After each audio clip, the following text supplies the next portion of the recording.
Yo'qlarga ozgina qo'yaman. Bolalar. Dinle qo'y. Ketdim.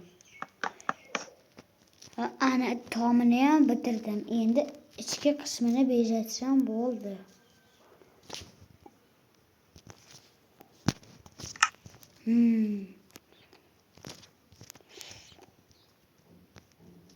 Onang. Mehqo ketdi-ku. Kallang ayam.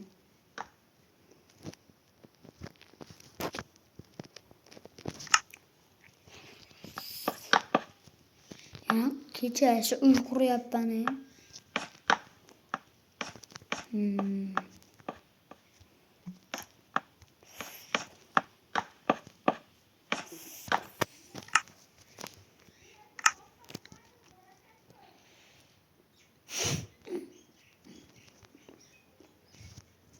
Bence yalan çıkmadı ya. Uy. Bolar. İşler mana shu yoqdagilarni. Uyimga baho beringlar. Ya'ni o'zim qurgan cho'tga o'z anani ham men qurdim-da.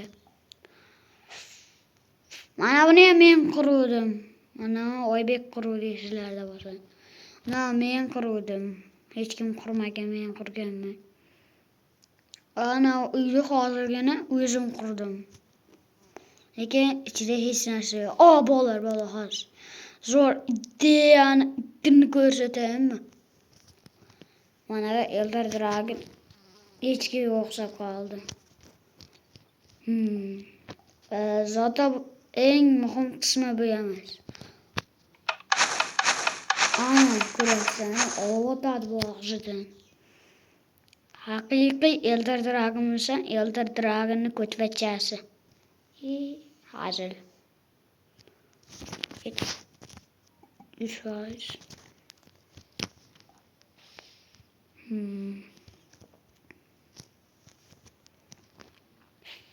Ne kirishda qayerdan qilsam bo'ladi?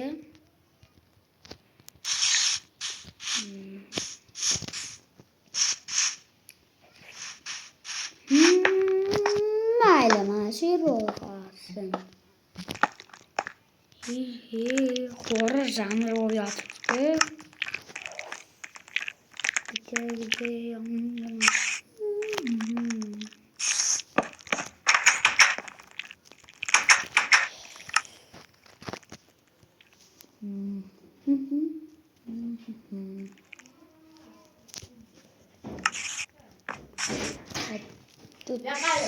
Turyoqqa endigina videoni boshladim.